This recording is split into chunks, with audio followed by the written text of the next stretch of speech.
Yes. Good morning mga kasama. Nandito na naman si Kuya Goods nagbabalik. At syempre kung di ka pa nakasubscribe sa ating channel, pasubscribe na lang po at hit mo na rin yung bell para laging updated sa ating mga video. Kung nahihirapan ka, makita ang ating video, madali lang po yan o wala kang notification, search mo lang po si Kuya Goods at sa YouTube at lalabas na po ang ating video.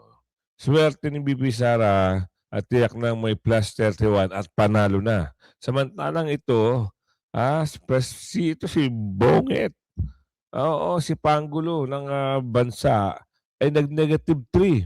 Naku, swerte ka pa may negative 3 ka. Kung tutusin dapat sa'yo, 0, negative 0, 0. Ah, para wala ka ng ano, wala ka naman talagang ginawa. Puros ka lang kasinungalingan, puros imbento. Di ba sabi mo bago magpasko ay makukulong na big fish, halos wala. Tapos sasabihin niyo sa January na lang, ano yung inuunggoy niyo mga tao? At ano pa mga balita ngayon mga kasama, political analyst nag-real talk sa investigasyon versus korupsyon. Walang big fish. Puro lang imbento, puro kasinungalingan ang kanilang binibigay na impormasyon. Kung gusto niyang pakulong, pakulong niyo. Sino ba dapat makulong? Hindi yung pisan mo o ikaw at yung mga congressman, hindi itong mga kontraktor. Oo. Hindi pinangalanan ng mga top proponent. Sino-sino ba yung mga top proponent na yan? 'Di ba? Kilala niyo naman yan. O ngayon, merong insertion, billion-billion na naman. Kaya si Manong Chavez Singson, maya-maya abangan niyo, magsasalita na naman. Ano na naman ang mga patutsada nila? Meron namang insertion, 'di ba? Siniwalat na naman ni Kong Libiste, meron naman 150 kada congressman. Sana naman 'yan, gagamitin naman niya kay BP Sara. 'Yan ang mga target nila. Pero simulan na natin 'to. Negative 3, wow. Ilang ilang ilang ano pa ba ang ano, ilang kakilala mo pa ba ang gusto lumabang kay BP Sara? Baka hindi kayo umabante, galingan niyo pa ang paninira kay VP Sara, pero ang taong bayan ang huhusga sa inyo. Mukhang magtutuloy-tuloy na ang pagbulusok at kawalan ng tiwala ng taong bayan kay Yan. BBM. Dahil noong kampanya, hindi naman ito ang ipinangako niya. Ang ipinangako niya ay giginhawa ang buhay ng mga Pilipino sa Hmm, kanyang pamumuno. tama. Kaya't lumagapak na itong si BBM at dumating na sa punto sa negative ang kanyang trust ratings. Wala na. Alam na natin ang susunod na Pangulo ay si Vice President Yan, Sara. tama. Since 2022, Vice President Sara Duterte has faced a series of demolition efforts, multiple hearings over the use of her confidential funds, her of her OVP employees by the House of Representatives, a slashed OVP budget, resulting in the abolition of several projects and programs she implemented, her father being taken to The Hague, an impeachment case. Her security detail was dismantled. Despite all this, a social weather stations or SWS surveys shows that her trust rating increased to plus 31 Wow, or thank positive God. 31, while Bongbong Marcos dropped to a negative 3. In addition, Publicos Asia Incorporated recently reported that Vice President Sara's approval rating stands at 34% compared to 22% for BBM. What does this mean? It shows that no amount of propaganda or demolition jobs can tarnish the image of a leader who stands against corruption Hmm. under the tyranny of the Marcos regime. And above all, Vice President Sara Duterte still looks moisturized and pretty than the Yes. perpetrators. The approval Kita ratings. niyo yung isang tagapagtanggol ng Pangulo, under pa yun, Yusek. Under ba? Oo, undersecretary. Kung umatake kay BP Sara, mukha daw si BP Sara, may kamukha daw. Isang dal. Ateng, oo, maghinay-hinay ka sa mga patutsada mo. Ang layo ng mukha mo kay BP Sara. Tapos sasabihin mo 'pag nagalit si BP Sara, may kamukhang dal. Oo, Teng, oo, baka nagkakamali ka, mas pangit ka. Tignan mo yung kutis ni BP Sara sa kutis mo. Ha? Si BP Sara kutis porselana. Ikaw kutis, kutis putik. Para kang yung echas ng baka. Oo, ganun kayo. Kung si BP Sara kumikinang-kinang, ikaw nabubulok. Kaya wag mong sasabihin tsakadal ha. Oo. O wag mong sasabihin palang kamukha ni Chucky. Sobra ka ha. of toppled presidents. The single-digit club total collapse. These leaders faced such universal disapproval that they lost virtually all public legitimacy before being removed. 1. Park Geun-hye, South Korea 2017. Yan. Rating 4%. Context: impeached and removed. Before her ouster, her approval rating fell to 4%, the lowest ever recorded for a democratically elected leader in South Korea, following a massive corruption scandal involving a cult-like confidant. Gotabaya Rajapaksa, Sri Lanka 2022. Nako. Rating 3% for his government. Context: resigned and flat amid hyperinflation and fuel shortages. Polls from Verit Research showed his government's approval rating hit 3% in June 2022, weeks before protesters stormed the presidential palace. Fernando Collor de Mello, Brazil 1992. Rating 9%. Context: Kahit na palabasin nyo pa sa survey nyo na mataas kayo, taong bayan ang humusga. Diba? Ikaw rin naman ang sumira sa karir mo eh. Ikaw din ang sumira sa ratings mo. Puros ka pangako. Ang tao gusto ng pagbabago. Yan ang sinabi mo nung una. Nung nangangampanya pa kayo, nung okay pa kayo ni Bibi Sara. Hindi pala eh. Puros kasinungalingan, puros gawa imbento, puros kwentong kutsero, puros sarswela. Wala ng Pilipinas, ninakawan pa. resigned facing impeachment. The first democratically elected president of Brazil after the military dictatorship, his support Huwag evaporated. na natin pag-usapan yung Brazil na yan. Yung ratings na lang. Masyado ng sad-sad. Hindi na kayang makarecover niyan. Basta yung mga ganyan na lumalabas. Kahit sino pang abogado at sino pang Poncio Pilato ang ipakilala nyo na humingi kayo ng tulong para tumaas ang ratings nyo, taong bayan na ho ang kumakala sa inyo. Yung solid nerd na sinasabi nyo, kayo-kayo na lang ang nakakaalam niyan. Imbento, kutsero, hallucination, kasi wala nang solid node. Sino nagsabi niyan? Di ba si Atty. Respicio? Kahit siya ayaw niya na. Di ba? Kahit siya taga-norte, pero naawa na siya sa Pilipinas. Masyado nang ninakawan, pinagtulong-tulungan ng kaban ng bayan, ika nga. Sobra na. Kaya Pilipinas, ang tanong ng ating kababayan, babangon ka pa ba?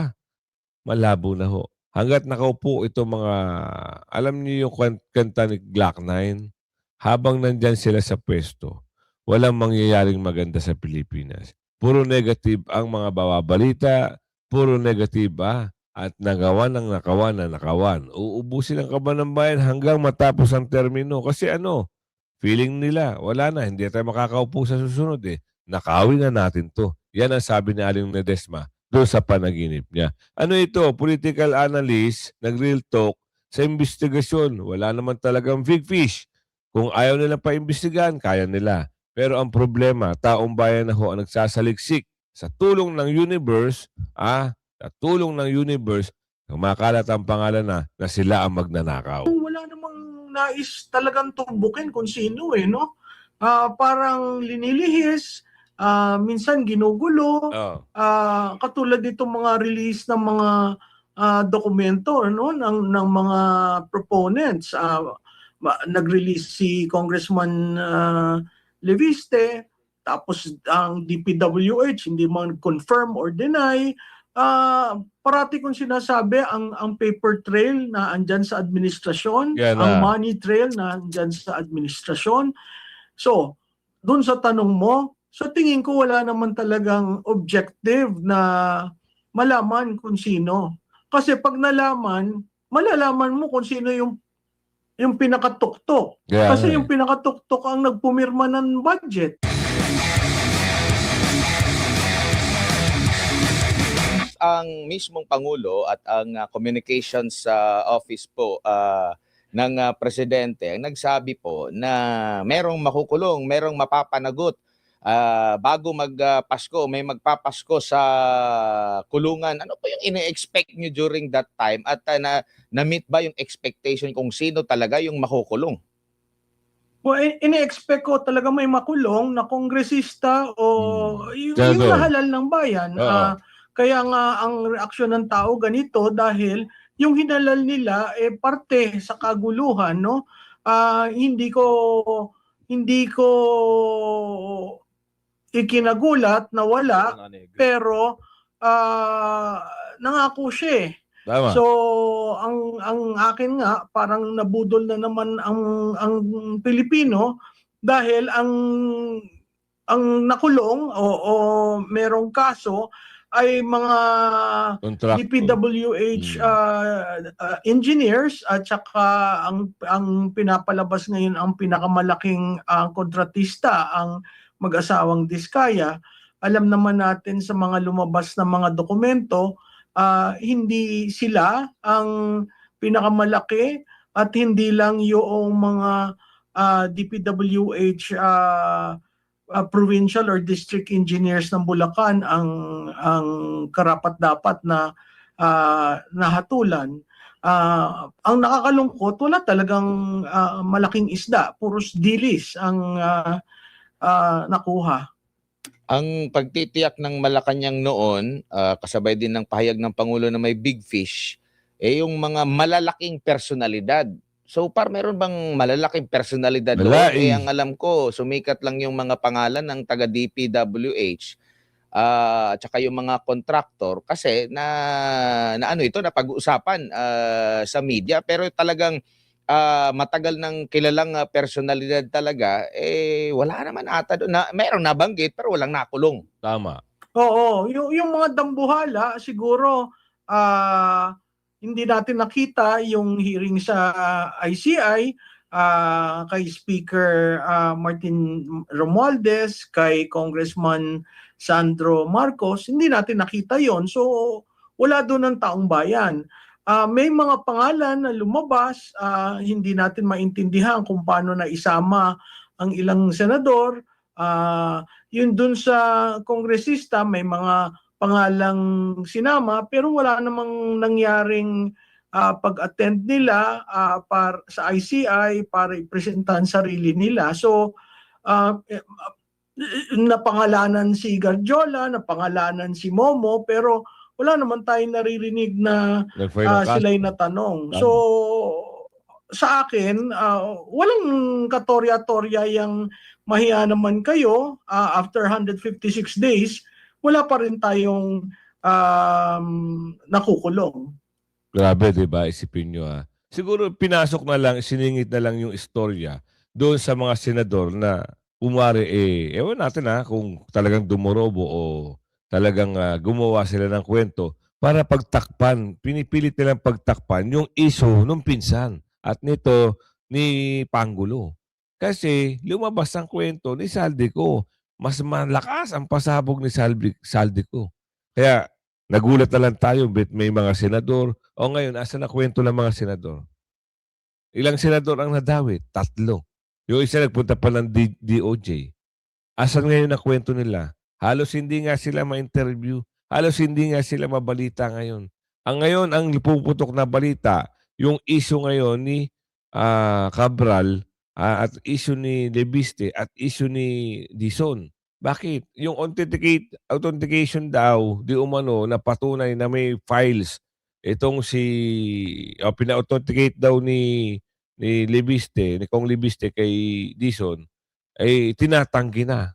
Yun ngayon ang mas pumuputok na issue. Ngayon, lalabas daw ilalabas daw. Pag hindi talaga umamin ito, ang DPWH na to, yung secretary na to, ilalabas ni Congressman Libiste ang mga pangalan. At hindi pa yan, meron pang umuugong na dalawa na hindi pinangalanan na personalidad na top proponent o yung mga, Diyos ko po, yung matakaw sa pera. Alam niyo naman pag proponent, bakit hindi pinangalanan? Alamin natin. Pangalan at mukha pero malinaw ang paghirit ng bilyon-bilyong pisong proyekto sa hawak naming DPWH leaks. Sa patuloy na pagbusisi ng Billionaire News Channel sa mga dokumento, hinimay namin ang umano'y wish list ng dalawang personalidad. Ang buong detalye sa exclusive Agenda Weekend Report ni Hannity. Tila nagbuhos ng mga proyekto ang dalawang hindi pa pinapangalanang personalidad pangalanan niyo sa yan. iba't ibang sulok ng bansa. Nang siyasati ng Billionaire News Channel ang aming nakalap na DPWH leaks file, nagkalat umano sina Leadership 1 at 2 ng mga proyekto sa samut-saring syudad at probinsya. Pagdating pa lang sa NEP o National Expenditure Program ng 2025 budget. Pumalo sa 80 projects ang lumabas na proponent si Leadership 1 na sumatotal ay nasa higit kumulang 12.68 billion. Lumalabas na madalas sa kanyang mga proyekto ay sa Occidental at Oriental Mindoro. Karamihan vague line items na construction ng road dike pero sa iba't ibang portions naman o barangay sa Mindoro. Nagpapalit-palit lang ang mga ito ng presyo. Minsan 300 million, minsan 250 million. Hindi rin bababa sa 10 ang projects ni Leadership 1 sa Cebu Province pagdating sa NEP na kadalasan ay flood control structure sa iba't ibang syudad, kabilang ang Mandaue at Lapu-Lapu City. May mga proyekto rin umano si Leadership 1 sa may bandang norte. Pumapatak na tig 100 million ang projects nito sa isang ilog sa Ibazambales na may iba-ibang phase pero walang nakasaad na station numbers.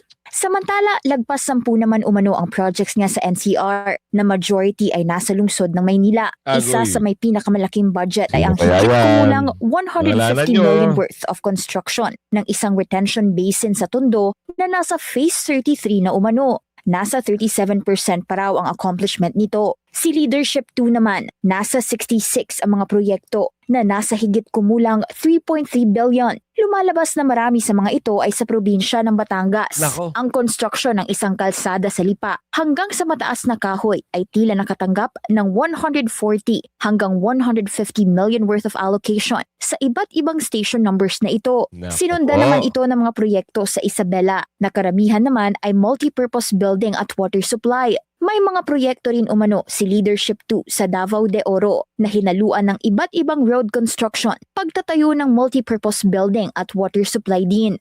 Una nang sinabi ng DPWH sa isang plenary deliberation na lahat ng kanilang mga proyekto para sa 2026 ay galing sa district at regional offices, hindi sa mga kongresista. Para sa Agenda Week. Agoy. Pero bakit ganon, di ba? Alam nyo kung ibibigay na lang sana sa mga foreign contractor itong mga proyekto ng Pilipinas, mas maganda. Oo, kasi nahahaluan ng pagnanakaw itong mga mukhang pera na ito. Itong sugapa sa mga pera, sa pera ng bayan. Sino-sino ba yan? Mga kongresista. Kaya naman gusto magsitakbuhan yan eh. Yan naman ang purpose niyan eh. Walang ibang purpose niyan. Kaya malalaban ka ba, milyon ng usapin pwede ka naman tumakbo na walang pera. Kaso nga lang, nagkakaroon ng bilihan. Ito namang mga ating kababayan, hindi mo nila sila masisisi. Minsan, nasisilaw sila sa 5,000, 3,000, 7,000, 8,000 para nakapalit ang boto. So ngayon, lumalabas, ngayon, nagsasuffer tayo. Sama-sama tayo. Pansinin nyo sa sa Bulacan, yung baha sa Pampanga, yung baha sa Bataan, baha. Sa Valenzuela, baha. Ano na? Sino may kasalanan? 'Di ba? Ninakaw, niloko. Tapos itong the big fish ang inaabangan natin, wala. Panibagong budol again. Budol again. Kaya si Manong Chabit, tatapusin lang ang bagong taon, meron ho siyang malaking ilalabas na naman na expose. Ano ito? Ito yung title ano sabi rito? Ano sabi sa title? Sige, tignan natin ha. Ito na nga. Ang title niyan. Tama na nangyayari Ito. sa ating bansa. Sakit ano? Sakit. Masakit. Sana maparusahan lahat yung mga kasabwat or yung mastermind. Kasi yung nadedemanda yung mga nagamit nila mga engineers, mga contractor. Paano nagkaroon yung contractor ng ganong kalaki? Sino nagbigay? So, yun ang dapat hanapin ni mastermind. okay lang kasuhan nila, pero yung gumawa, maliwanag naman eh. Parang maliwanag pa sa Yung buwan. pumayag. Yung gumawa, yung nagpagawa sa kanila, yun dapat hanapin. Like yung Diskaya, 3 years, 34 billion ang nakuha. Paano makakakuha yun kung walang malakas na nagbigay sa kanya? Tama. Yun ang hanapin. Hindi yung kakasuhan nila si Diskaya, sino nagbigay sa kanya ng project at binigyan nila ng pera. Oo. Nagbanggit na pero pinipigil yung ICI, Chairman Reyes. Hindi pwede ilagay yan, kilala nila. So, hindi maganda investigasyon ng ICI. Niloloko lang tayo. Oo. Sa tingin nyo ba Dapat makukulong sa yung publiko, no? Oo. Yung buong ano. Sa tingin nyo ba mahuhuli yung mastermind? Awa ng Diyos, palagay ko. Hmm. Mahuli next year. Mahuhuli yan. I'm very sure, I'm dead sure mahuhuli next year. Marami ng katibayan, sumisingaw na. At i-explain ko lahat next year kung Sa January, sa pasabog nyo. yan, pasabog sa bagong taon. Yan, abangan Para namin lang, yan. para mamaliwanagan lahat. Ayan. Mas matindi Once pa and yung for mga all. paputok na gagamitin ng mga kababayan natin. Iba yung paputok niya. Abangan nyo next year ang expose ni Manong Chavez. Ano naman ito? Meron naman patutsada ito si Aw-Aw. Oo, lalabas ka na naman. Kailan ba to? Oo. Kailan to? 9 hours ago, lumabas na naman nga. Sabi ko sa inyo, maglalabasan itong mga ito eh. Alamin natin para makakuha tayo ng idea kung ano na naman ang banat nito. Sir, baka pwede niyo po kaming konting i-refresh, ano? Can you expound sa amin itong 51 billion Ako, ito pala. Si Trilling, pakakasuhan si Paulo o si Pulong Duterte sa Enero. Ano na naman kaso ang ikakwento mo? peso insertions umano ni Congressman Paulo Duterte? Sa isang hearing po sa House of Representatives noong September, kinonfirm ni yumaong Yusek Cabral na nagkaroon ng 51 billion pesos worth of insertions si Paulo Duterte from 2020 to 2022. So, maliwanag na yung statement na yan at na-validate na rin yan doon sa GAA o doon sa corresponding years na yon. Yan po yan. Ngayon, itong aking statement kanina, in light of itong mga issues dito sa ICI, ito yung pinakamalaking halaga na involved sa corruption diyan sa infrastructure na yan. Di ba yun ang purpose nila ng kanilang creation? Is imbestigahan. Pero itong si Paulo Duterte, nung pinatawag nila sa hearing, hindi sumipot. Tapos Tigilan nyo kami. Ang dami mong alam. Oo. Bakit? Masyado kang pakialimer sa politika. Hindi naman ikaw ang nakaupo. Sabagay, sabi ni Aling Ledesma, Kuya Goods, relax lang. Yan yung mga taong paid. Sabi, di umano ni Aling Ledesma, parang nahahalata nga no. Mahilig silang makisausaw kahit hindi naman sila nakaupo. At pakakasuhan. Sino ka? Para pakasuhan. Diyos mio Marimar. Abangan mo. Pag bumalik ay yung Agila ng Davao, pag bumuka na yung pakpak, pag upo ni BP Sara, abangan mo. Baka talagang hindi ka makalabas, hindi ka makapagpa-interview kasi takot ka na. Di ba? Kagaya nung kay Tatay Digong. Hintay niya muna na matapos ang karir o mga palitan, saka siya naglalabas. Pero nung mga panahon na agoy, hindi husto makapagsalita laban kay Tatay Digong. Pondo ng bayan gagamitin na naman sa politika. Talunin niyo muna si BP Sara para may pag-usapan tayo. Pero hanggat hindi niyo natatalo si BP Sara, wala tayong pag-uusapan. Negative 3 nga yung amo niyo Sino pa itatapat nila? Nila yan. Kasi parang 8 individuals na ang inooperang tumakbo So ang makikita natin senaryo sa 2028, marami siguro tatakbo para hatiin ang boto. I've never seen itong demolition job kay Vice President Duterte is far more greater than the demolition job done on Senate President Villar and then si Vice President Binay. Ito kasi walang pahinga kay BP Sara since 2023. So makikita mo, parang lahat ng plano nila ipolitika, parang lahat ang plano nila gamitin ang pondo ng bayan para sa politika na makakatalo kay Sara Duterte at mapropromote ang kanilang kandidato.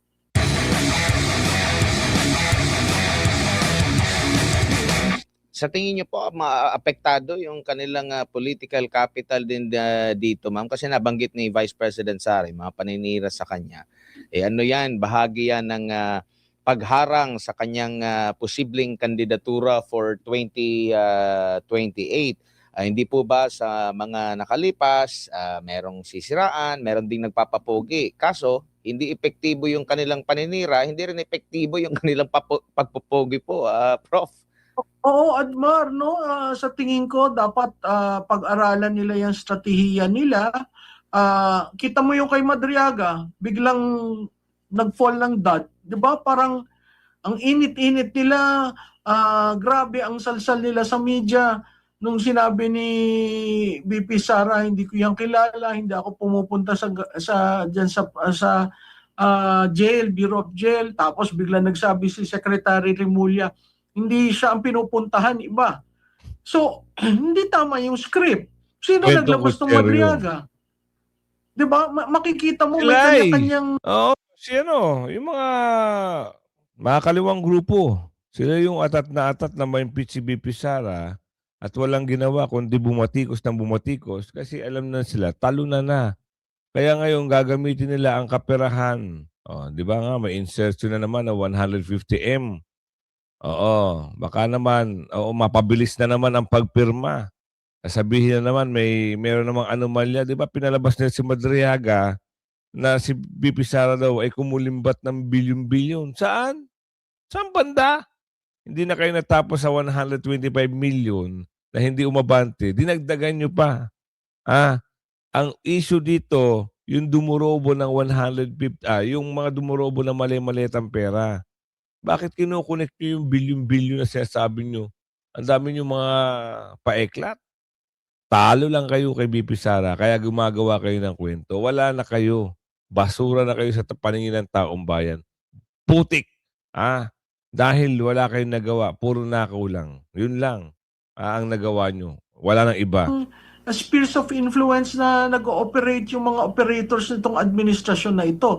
They may not necessarily be aligned with the administration, pero sige, bugbugin nyo ng bugbugin si Duterte. Pero reverse ang nangyayari.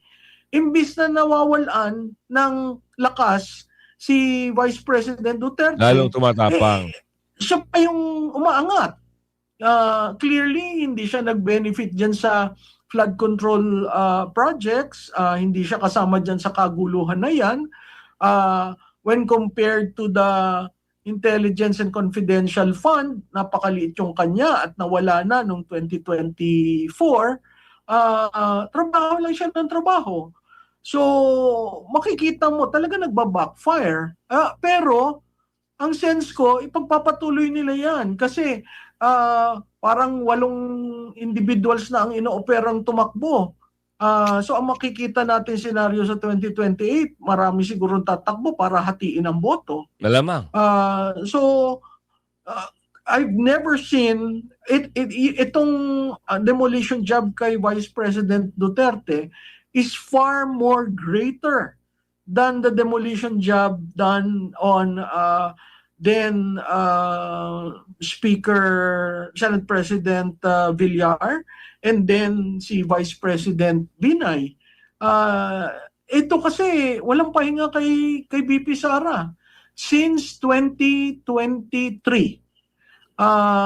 So makikita mo, parang lahat ng plano nila ipolitika. Yan. Yun talaga ang plano, Prof. Malu. Yun talaga. Since na 2022 pa lang, plano na nila yan. Pabagsakin dahil walang tatalo eh. Kaya nagtulong-tulong yung mga unggoy, kung sino-sino ginawa nilang mga trolls, mga attack dog, o para lang siraan pero hindi umabante. Pero kung umabot ka sa video na ito, sabihin nyo saan lugar kayo ha. Hanggang sa muli, pakilike and share. Bye-bye.